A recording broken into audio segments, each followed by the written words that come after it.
Graça e paz, amados. Aqui é o pastor Paulo da comunidade Amai-vos de Cabo Frio, Rio de Janeiro. Eu vim aqui trazer uma palavra pastoral, doutrinária da parte do Senhor para todos os amados ouvintes, né? E eu peço que você, que ainda não está inscrito em nosso canal, se inscreva.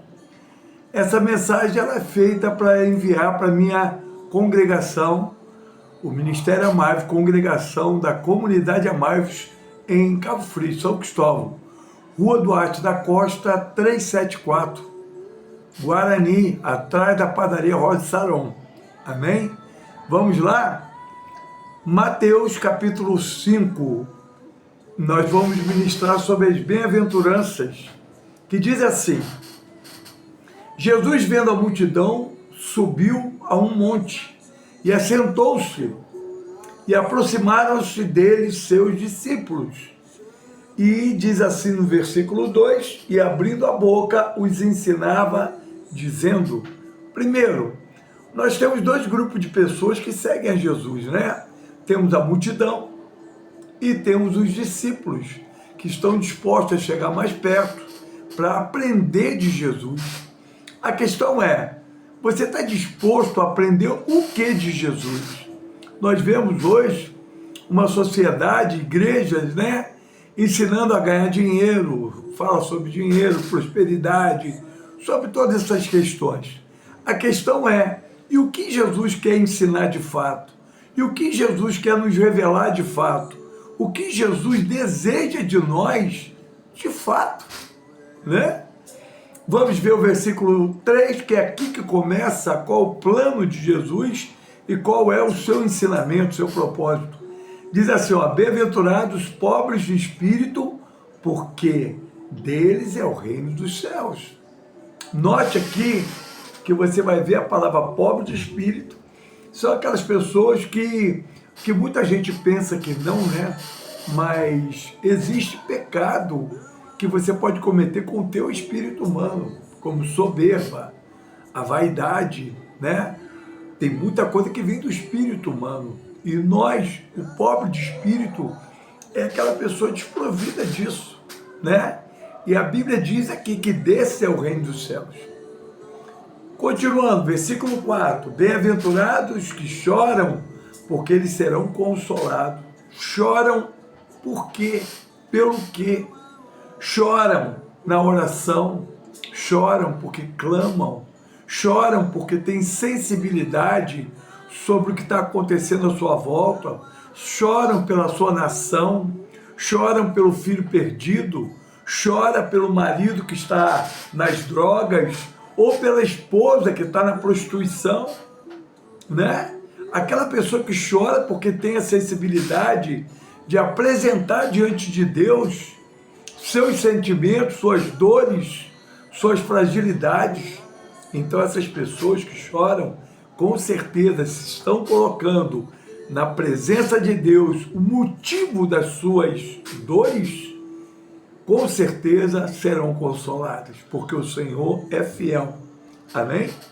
Versículo 5 diz assim, bem-aventurados os mansos, porque eles herdarão a terra. Vocês notaram que os pobres de espírito herdarão o reino dos céus, mas os mansos herdarão a terra?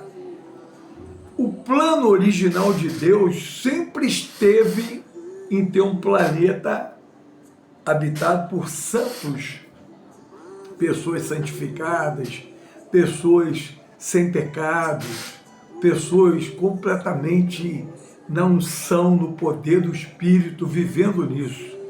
Por isso que o apóstolo Pedro declara, né, e a palavra de Deus declara em Apocalipse, que haverá um novo céu e uma nova terra, né?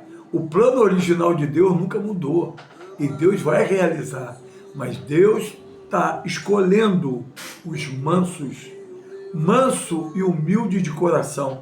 Jesus disse assim, ó, vinde a mim todos estáis cansados e sobrecarregados, que eu vos aliviarei. Tomai sobre vós o meu jugo e aprendei de mim, que sou manso e humilde de coração. Saiba disso, a mansidão é um fruto do Espírito, né? A mansidão é um fruto de quem tem domínio próprio, de pessoas que são sensatas, pacíficas, são pessoas que procuram sempre o caminho da paz, da tranquilidade, do equilíbrio, da bondade, da honestidade. Amém? Vamos seguir em frente. Bem-aventurados os que têm fome e sede de justiça. Vocês querem ver uma coisa que eu gostaria muito que todos pensassem nesse aspecto, né? Fome e sede de justiça. Nós cristãos não podemos nos satisfazer com o universo, o mundo que a gente vive. O mundo que a gente vive já é no maligno. Então você, como corpo de Cristo, como igreja, como é que você está de acordo com a injustiça? Como é que você pode estar de acordo com a corrupção? Como que você pode estar de acordo com a perversidade, com a maldade? Eu não posso ser uma pessoa omissa como cristão, que devo amar a justiça, porque a Bíblia diz em Salmo, em Hebreus declara que o Senhor Jesus, ele vai implantar um governo de justiça. E a Bíblia diz que Jesus ama a justiça, mas abomina a iniquidade. A iniquidade enquadra injustiça, corrupção, maldade e perversidade. Então, quando você tem fome e sede de justiça, você, na verdade, está simplesmente manifestando um sentimento onde Jesus manifesta os sentimentos dele. Justiça e pureza, justiça e honestidade, justiça e bondade. Quando você manifesta isso diante das circunstâncias desse mundo, você pode ter certeza que é uma manifestação do Espírito Santo na sua vida. Mas se você não manifesta isso, você deve refazer. Se você concorda com tudo, todo mundo age assim, todo mundo tem que ser assim. Querido, se você é um cristão, tem o Espírito Santo, você tem que ter fome e sede de justiça. Porque se você não tiver, tem algo errado acontecendo com você. Amém? Versículo 7, bem-aventurados os misericordiosos, porque eles alcançarão misericórdia. O misericordioso, a palavra misericórdia vem de mise e de cardia, né? Aquele que coloca o coração na miséria do outro. Então, quando você vê isso acontecer, né, alguém colocando o coração numa situação de um miserável. Agora, miserável, existem várias formas de miséria. Existe o miserável literal, né? Que é aquela pessoa que está passando fome, passando necessidade, não tem onde morar, está desabrigado, está ali passando necessidades físicas, né? Necessidades pessoais, de vida, de sobrevivência, comida, roupa, teto, tudo isso é um miserável. Mas será que tem miseráveis em outras condições? Tem. Um político corrupto, por exemplo, é um miserável. Ele está na corrupção, ele está enriquecido, ele está cheio de poder, né? Empoderado, que ele acha que é um poder, né? O poder dele é ridículo, porque é passageiro, não se equipara ao poder de Deus, né? Então está ali, aquela condição daquele político milionário, rico, seja lá o que for, vive na corrupção, vive na maldade, ele é um miserável. É um miserável social, mas é um miserável emocional, é um miserável intelectual, é um miserável que não tem consciência da sua própria miséria, né? O pior miserável que tem é aquele que não vê a sua própria miséria. Existe o miserável de um pai que é um péssimo pai para o seu filho. Existe o miserável, que ele é um miserável porque ele é um péssimo marido para sua esposa. Existe aquela mulher miserável porque ela é uma péssima esposa para o teu marido. A condição de miserável, ela é muito extensa. Mas nós precisamos entender que aqui o texto está dizendo, bem-aventurados misericordiosos. Isso é aquele que olha a maldade das pessoas, a perversidade das pessoas, a pessoa que tem compaixão e misericórdia da condição dessas pessoas e oram por ela, oram por essas pessoas, pedindo a Deus que abra os olhos delas e que elas alcancem a graça, a sabedoria do céu para se tornarem novas criaturas. Amém? Porque o miserável, ele não percebe a sua condição. Ele não percebe a sua condição, a sua malignidade. Ele não percebe, né? E às vezes é necessário que alguém tenha misericórdia dele para interceder por alguém. Porque, quer ver? No livro de Coríntios e livro de Romanos fala assim, pode alguém morrer pelo ímpio? Com certeza não. Mas pode ser que alguém pelo justo, alguém bondoso, alguém morra por ele. Mas a Bíblia diz assim, mas Jesus veio, isso é misericórdia.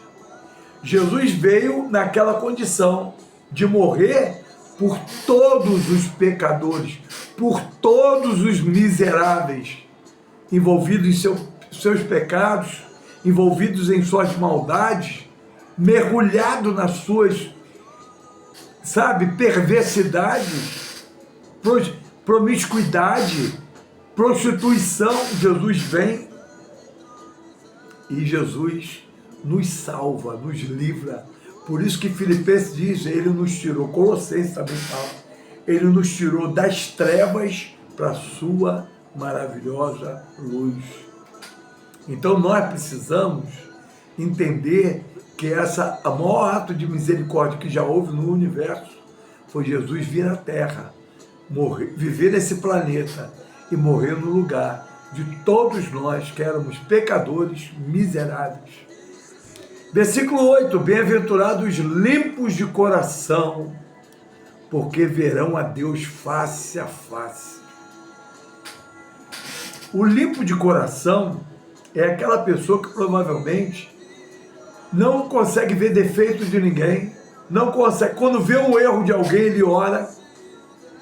Quando ele vê alguém cometendo pecados ou erros terríveis, ele, ao invés de ficar comentando, falando, fazendo fofoca, que é uma obra do diabo, né? A fofoca vem do diabo, porque quem é o acusador da Bíblia? Quem é aquele que faz as acusações?